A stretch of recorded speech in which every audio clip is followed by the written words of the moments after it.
Guys played a really good, complete game today on both sides of the ball. Got back to defending a little bit, to what we've become accustomed to in terms of what we hold people to, especially in the first half. We held them to 18 points. And then we tweaked the lineup a little bit to put guys out there that shoot the ball, to give us some offense sometimes when we were kind of dead in the water, and they stepped up and did it. So the guys played a good, complete game as a team, and we're obviously happy with the outcome. Questions for Darreon? Darreon, 1 second. You're in your backyard here. Was it a nice game to have in your backyard? 14 points and some big clutch baskets too early on. It's always good to come home. Had a lot of people on my ticket list, like 13 people came, so it's always good to play in front of family. It's always good. Was it mostly family? Did you have a few I have friends thrown family, in there? some friends from high school, some coaches from high school. It's a mixture of everybody. Just how about the effort of the team tonight? I mean, it seemed like you guys really played well from start to finish. Hey, we won a 3-game losing streak. We was playing TSU basketball. Had to get back to our standard of guarding and rebounding. So we tried to come out as a team, just guard the ball and rebound, and then take care of the ball.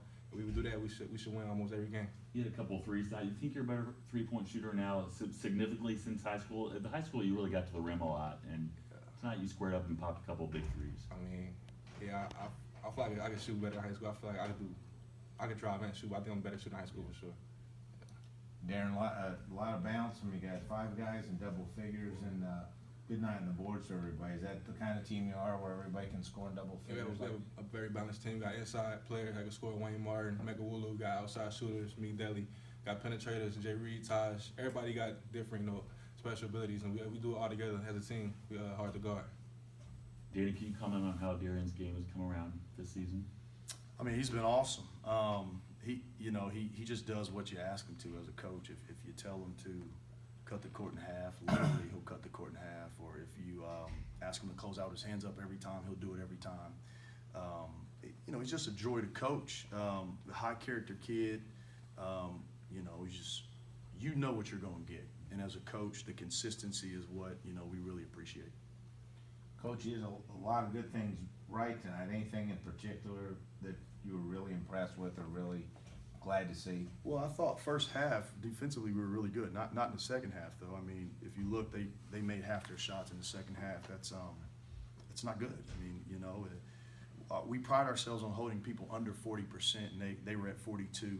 But the thing that I like the most is we had 21 assists, and if you have 21 assists on 28 baskets, that means that guys are buying into each other and doing what you ask. And obviously holding them in the 50s is what we normally do. And, take away those last 2 threes by the guy with about under a minute to go, they're sitting at 50 points. If we hold you to 50 points, we're going to win every time. Looks like you're a good rebounding team, too. Is that maybe your strength? Yeah, for the most part, it has been. I don't know if we've really been doing it, the last month like we normally do. But tonight we really rebounded the ball well, and 12 offensive rebounds is good. We out-rebounded them by 13. Our goal each game is to do it by 10, and we definitely accomplished that tonight.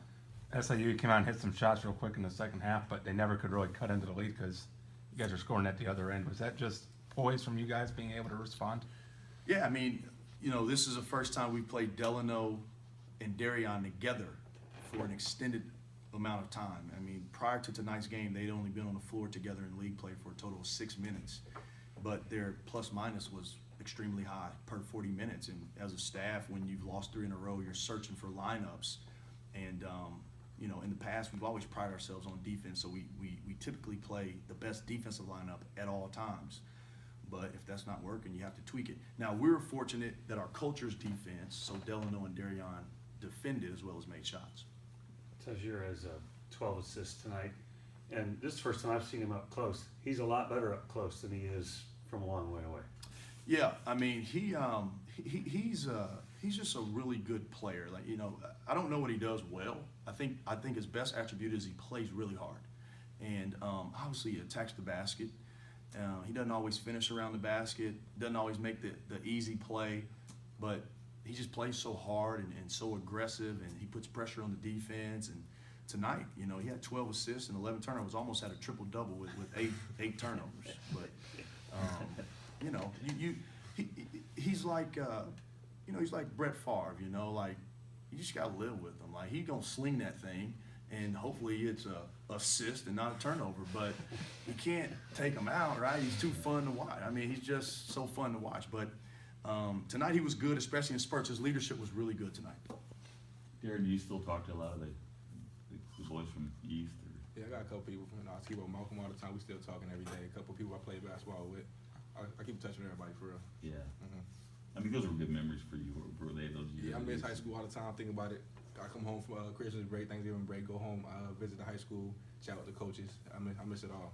Did you go to the Bragging Rights game this year? Oh no, I missed it. I got back too late. We had practice that day. I Okay. missed it. Yeah, I wanted to go. Okay. And they're struggling a little bit, but it seems like SIU plays hard. What have you noticed about them? Well, I mean, it's hard when you don't have seniors, you know. Yeah. It's hard when you don't have guys that have been through a lot. Coach is just in his second year. I mean, it's hard taking over a program.